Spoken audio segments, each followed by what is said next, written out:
नमस्कार दोस्तों, स्वागत है आपका हमारे चैनल ऑडियो डेली टेल्स में।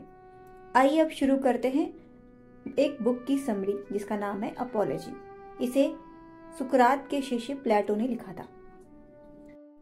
अपॉलजी प्लेटो द्वारा लिखित एक प्रसिद्ध ग्रंथ है जो उनके गुरु सुकरात के बचाव में दिए गए भाषण का विवरण प्रस्तुत करता है। ये संवाद सुकरात के मुकदमे का वर्णन करता है जिसमें उन्हें एथेंस के न्यायालय में युवाओं को भ्रष्ट करने और देवताओं का अपमान करने के आरोप में कटघरे में खड़ा किया गया था। आइए अब जानते हैं इस किताब के मुख्य बिंदु क्या हैं। पहला, सुकरात का परिचय और उद्देश्य। सुकरात अपने बचाव में बताते हैं कि उनका उद्देश्य सत्य की खोज करना और समाज में नैतिकता को बढ़ावा देना था। वे कहते हैं कि उन्होंने कभी किसी को जानबूझकर भ्रष्ट नहीं किया और न ही गलत शिक्षाएं दी हैं। आरोपों का खंडन।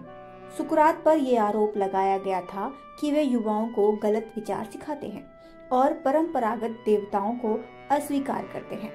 सुकरात ने इन आरोपों का तर्क संगत तरीके से खंडन किया। वे कहते हैं कि उनका ज्ञान सीमित है, लेकिन वे सच्चाई की खोज में जीवन बिताना पसंद करते हैं। ज्ञान का महत्व। सुकरात का प्रसिद्ध कथन, मैं केवल इतना जानता हूँ कि मैं कुछ नहीं जानता, उनकी विनम्रता और ज्ञान की प्यास को दर्शाता है। उनका मानना था कि सच्चा ज्ञान वही है जो हमें अपनी अज्ञानता का एहसास कराए। मृत्यु का भय और दार्शनिक दृष्टिकोण। जब सुकरात को मृत्यु की सजा सुनाई गई तो वे शांत और निर्भीक रहते थे। वे कहते थे कि मृत्यु का डर अज्ञानता का परिणाम है, क्योंकि कोई नहीं जानता कि मृत्यु के बाद क्या होता है। वे इसे एक नई यात्रा के रूप में देखा करते थे। समाज और नैतिकता का विचार। सुकरात न्यायालय को बताते हैं कि समाज में नैतिकता और सत्य की खोज के बिना प्रगति असंभव है। वे ये भी कहते हैं कि समाज की भलाई के लिए कार्य करते हैं और लोगों को अपने भीतर झांकने के लिए प्रेरित करते हैं। निर्णय और सजा।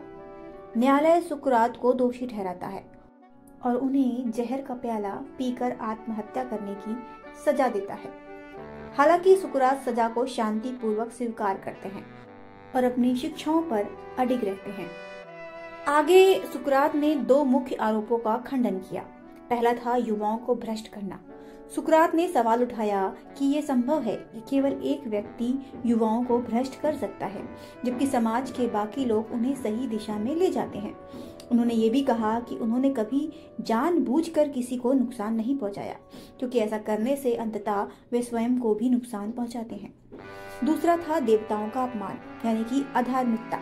सुकरात ने इन आरोपों को इनकार करते हुए कहा कि उनका जीवन एक दिव्य आवाज, जिसे वो डायमोनियन कहते हैं, द्वारा मार्गदर्शित होता है। उन्होंने दावा किया कि वे देवताओं में विश्वास रखते हैं और हमेशा उनके निर्देशों का पालन करते हैं। दार्शनिक का कार्य और समाज में भूमिका क्या है। सुकरात ने कहा कि उनका कार्य लोगों के झूठे विश्वासों को चुनौती देना और उन्हें सच्चे ज्ञान की खोज के लिए प्रेरित करना है। उन्होंने खुद को मक्खी, गैडफ्लाई के रूप में वर्णित किया, जो आलसी घोड़े एथेंस को जगाने और सतर्क रखने का काम करता है। उनका मानना था कि समाज की नैतिकता और ज्ञान की उन्नति के लिए ये जरूरी है। मृत्यु और जीवन के प्रति सुकरात का दृष्टिकोण। जब न्यायालय ने उन्हें मृत्यु की सजा दी तो सुकरात ने इसे पूरी शांति और निर्भयता से स्वीकार किया। उन्होंने कहा कि मृत्यु से डरना अज्ञानता का परिणाम है, क्योंकि कोई नहीं जानता मृत्यु के बाद क्या होता है। उनके लिए मृत्यु आत्मा की एक नई यात्रा है। आइए जानते हैं सुकरात का अंतिम संदेश क्या था। सुकरात ने अपने अनुयायियों और न्यायालय से कहा कि वे सत्य और न्याय की राह पर बने रहें, भले ही इसके लिए कितने भी कष्ट क्यों ना सहने पड़े। उन्होंने ये भी कहा कि उनकी मृत्यु उनकी शिक्षाओं को समाप्त नहीं करेगी, बल्कि उनके विचारों को अधिक शक्तिशाली बनाएगी। आइए जानते हैं क्या है इस किताब का सारांश। प्लेटो की माफी एक गहन दार्शनिक ग्रंथ है जो सत्य, नैतिकता और आत्मज्ञान की खोज के महत्व पर जोर देता है। ये सुकरात की साहसिकता, सत्यनिष्ठा और ज्ञान के प्रति समर्पण को प्रदर्शित करता है। ये हमें सिखाता है कि हमें अपने मूल्यों और सिद्धांतों पर अडिग रहना चाहिए, भले ही परिस्थितियां कितनी ही कठिन क्यों ना हो। ये पुस्तक एक प्रेरणा है जो दिखाती है कि सत्य और नैतिकता के लिए समर्पित जीवन जीना कितना महत्वपूर्ण है।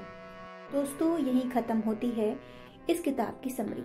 अगर आपको ये किताब पसंद आई है तो इस वीडियो को लाइक और शेयर कीजिए और हमारे चैनल को भी सब्सक्राइब करना मत भूलिए, ताकि ऐसी ही ज्ञानवर्धक किताबों की समरी लेकर हम आपके लिए आते रहें।